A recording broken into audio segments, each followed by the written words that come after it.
Survived. The robbers escaped with $23. West Palm Beach, Florida. A customer enters a jewelry store. Sensing trouble, the owner is jumpy and suspicious, with good reason. 2 years earlier, robbers overpowered and maced him, escaping with several $1,000s worth of jewelry. This videotape led to their apprehension and conviction. Since then, the jeweler conceals a semi-automatic pistol on his belt behind his back. What occurs next is terrifying. The robber pulls his gun, the store owner his, but the safety is on. The jeweler cannot fire.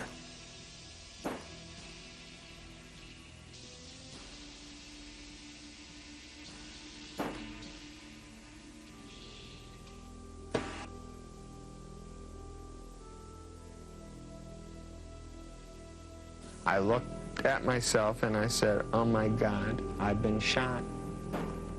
I'm gonna die. I can't die. I have twin 2-year-old little girls. And there he was, just running to the door after he unloaded his gun on me. And then I see that he's coming back towards me. He comes running back into my office and put his gun to my head and says, give me that watch. And I said, take my watch. Please don't kill me. And he took the watch, put the gun back to my head, and pulled the trigger. He thought he had another bullet in the gun. And when he realized his gun was empty, he turned around and ran to the door.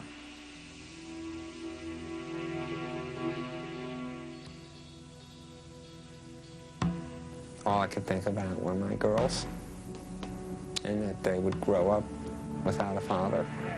And they asked me every day, Daddy, why do you have all those boo-boos on your stomach? And I tell them, well, that's what the bad man did to me. And they say, Daddy, why are you crying? And I tell them, that's what the bad man did to me. This brutal criminal, a potential murderer, is still at large. The best hope for his capture is this videotape. If you know who he is, contact your local police. He should be considered armed and dangerous. Coming up, 3 desperate fugitives take down a cop in a horrifying act of violence, caught on the officer's dash camera. Arrogant vandals tape themselves, destroying everything in their path. Ruthless criminals film their terrifying rampage of violence. What's the date on that? I'll have to plead guilty if I got to work, because I can't afford to take the day off. Now just give me the thing, let me get out of here. I didn't do nothing wrong, and I know I did. Now let me get out of here. I ain't in no hurry, but I did want to get some kills for my dog. It's just about ready to get out of here. Give me that. Can I explain it to you, sir, so you'll know what you need to do? I know what I do. You're ripping me off, and I didn't deserve it because I didn't do nothing wrong. You're probably sitting in that parking lot driving right back and forth to get someone in the 40 miles of whatever it is. I never saw the sign. I saw it 55, and I was doing 57. That's all I know. Now just give me the damn thing, and I'll look at the date. If I'm working, I'll pay the fine because I can't afford to take a day off. And if I'm not working, I'll plead not guilty because I know well I'm not guilty. There. Now, are you a state or local? Looks like you're a state trooper. Get back and pick up some more guys and run up the deficit on the working man. Just give me the damn thing. Let me get out of here. What I need you to do is sign the X so I can explain this to you. There ain't no explaining. I got picked up for speeding before. You're guilty and you pay the fine and hope your insurance don't go up. And you try not to speed the next time. And that's what I've been trying to do for 4 or 5 years, and it's worked damn good till I run into you.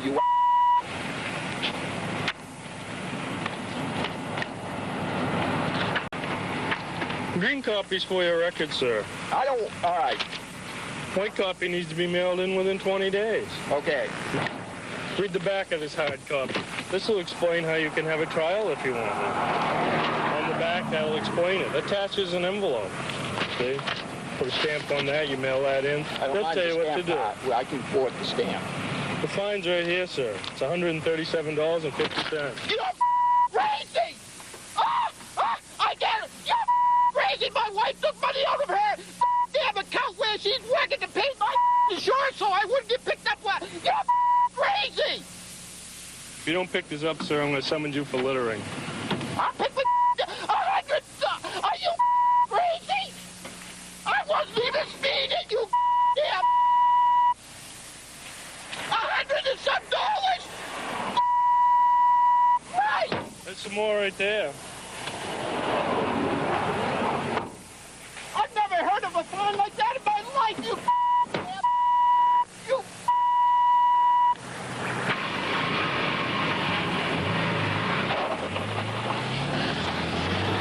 Bye. Technology has made video cameras completely mobile. In police work, the camera has evolved from passive observer to active participant. The best example is on the dashboard of the patrol car. The camera has been extremely helpful to law enforcement. Now the jurors are able to actually see what these officers are talking about or what other witnesses are talking about.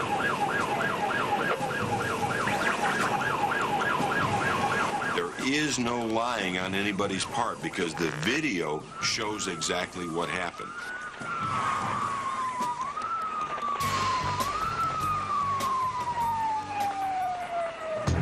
1803-10-4. I'm afraid he's going to hit somebody and cause some damage. The dashboard camera has perhaps been most important to officers in the prosecution of drunk driving cases. I need to see your driver's license, please. Now, stop right there. What? How much have you had to drink tonight? Nothing. Not a thing. Nothing. Okay.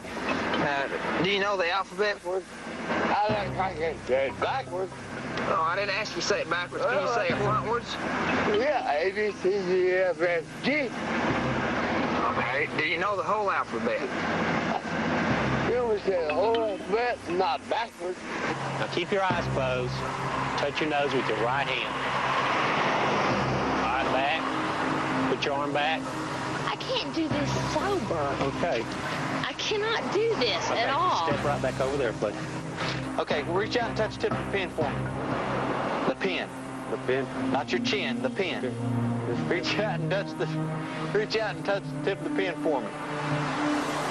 Is that the tip? Jiminy Christmas. The results of a lot of that video footage as it relates to drunk driving cases, many times it's very humorous. 626.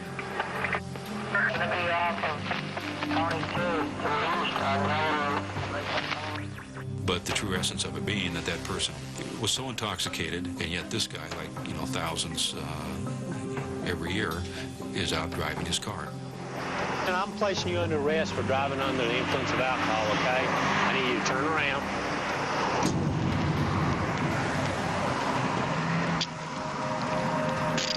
There is no such thing as a routine stop. All officers are trained from the beginning to treat every situation that it could be a volatile situation. This is a South Carolina highway patrolman, and this is probably the most shocking tape that all the law enforcement officers that scares them the most. 30 or 45 up there. But that same car is going to be the one that's going to be on this. It's going to be on this. And what he does is he goes down and chases, and with the help of citizens, catches that vehicle.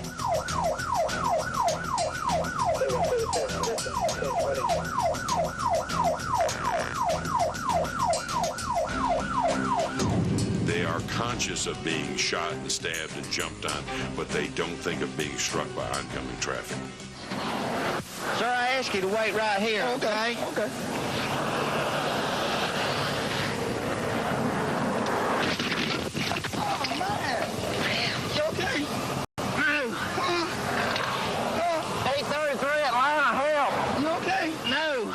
lone cop on a road at night is powerless and vulnerable. The dash-mounted video is often his only partner. Thanks to the motorist, help was immediately summoned. The officer sustained minor injuries and was back on the job 2 months later. You okay? No. This illustrates the point that an officer should always leave the mobile video running. You never know what kind of evidence it might capture. 1806. Northbound Michael Pad.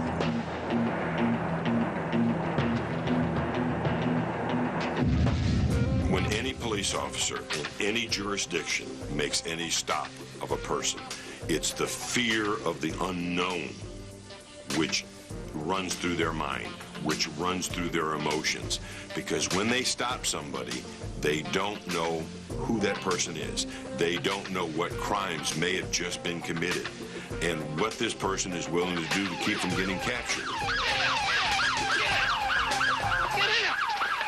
This is Constable Darrell Lunsford from Nacogdoches County, Texas. And what Darrell did was face a very volatile situation alone on the side of the road without any backup, without any assistance other than the video camera that was mounted on his dashboard. Give me ID. Give me ID on you? No, sir. I'm with my brother. My brother has the ID. I was up in them racks. Do what? I was up in them racks. Okay, you don't have a driver's license? Yes, I do, but I didn't bring it with me. Let me look at the trunk. Let me look at the trunk. When the suspects opened their trunk, the officer was overwhelmed by the scent of marijuana. It was now essential that he rigorously follow police procedure, but he did not. See, he's got the license. They did what we would call a classic prison takedown on Constable Lunsford. They attacked him one low, one high, and they were able to knock him off his feet. They roll him over on his stomach. They kick him in the head 3 times right here. And right there, a shot is fired, killing Darrell, and as you can see, the shooter stands up with Darrell's gun and flashlight in his hand.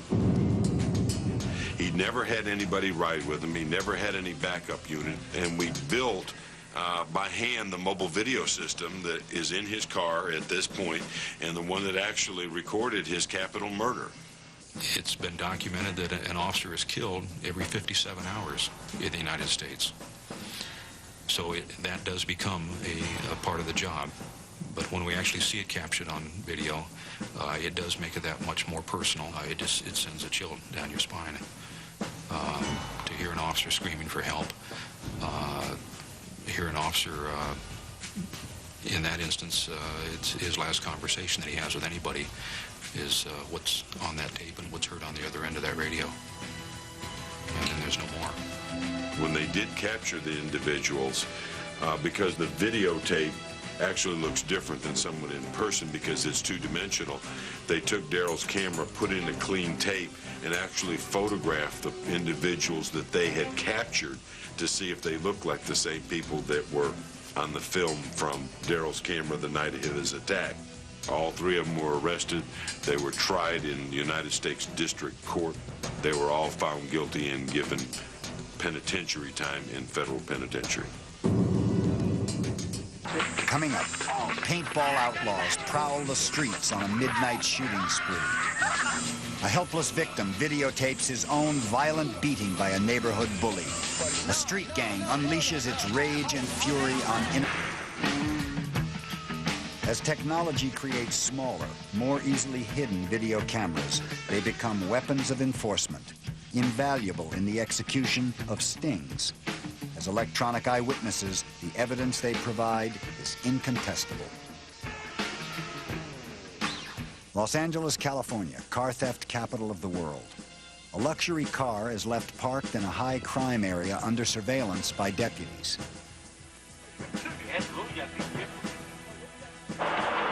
Take it.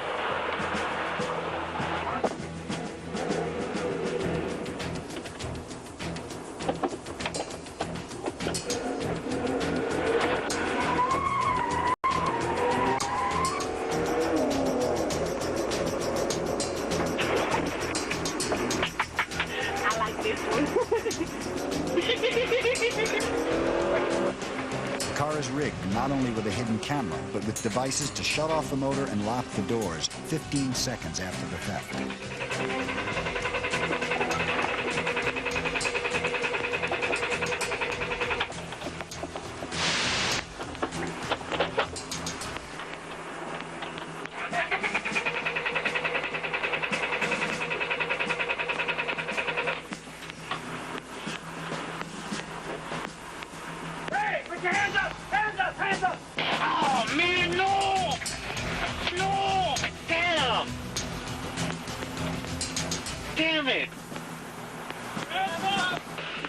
Even when escape is futile, a panicked criminal tries anything to avoid capture.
I didn't have nothing to do with this, sir.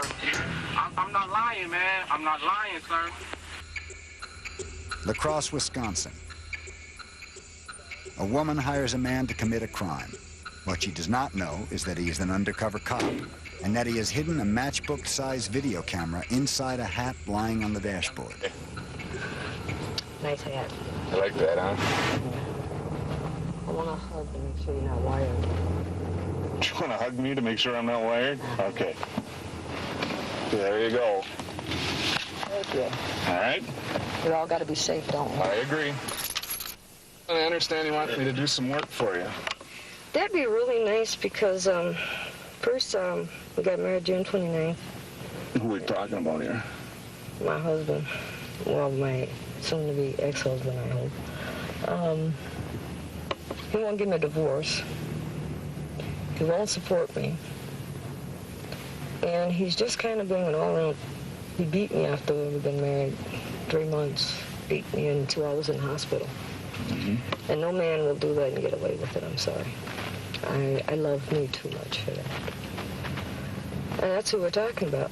So you're talking about your husband? Mm-hmm. I guess, what do you want me to do to your husband, Carolyn? I don't want him on this earth anymore. What are we talking about? When you know, that doesn't mean anything to me. I know lots of people that say those things. Do you want this guy beaten up, or do you want me to kill this guy? I want him dead. Okay. I ain't getting no money unless he's dead. I just want to make sure here, Carolyn. No, a lot of people tell me this. Dead. I mean, I will pay to have him dead. Dead as a doorknob. I will even help bury him. Well, they'll cut down on the cost. That's right. No matter what an officer is doing, they want to make sure that they're operating within an acceptable envelope so that they're able to get the charges against the individual, but do the sting in such a way that a later allegation of entrapment does not get leveled against them and become a way for the person to avoid justice.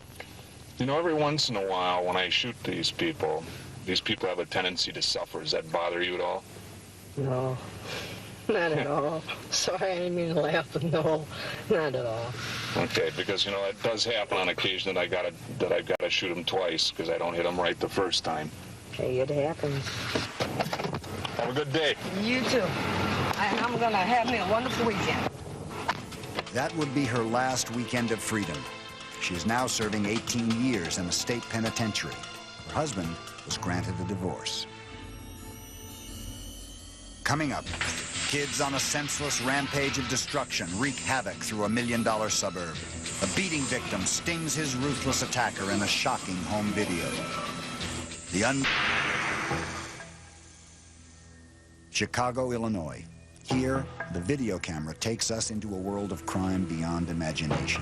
An undercover inspector acting as a fence for stolen postal checks sets a dangerous trap. To save his own life, he must use the only language this criminal understands. This scene may play like Goodfellas, but it is dangerous and real. You know what? You give me all your money, I'll blow your head off right now. Give me the money. You want money? Yeah, bitch. All right. Right now. You got it. You want money? You got it. And you call, man, give me that. All right, and you got find the car and take me out of here. Take me out of here. Hold on just a second. I'm not gonna shoot you, bitch, but you're gonna take me to Potomac.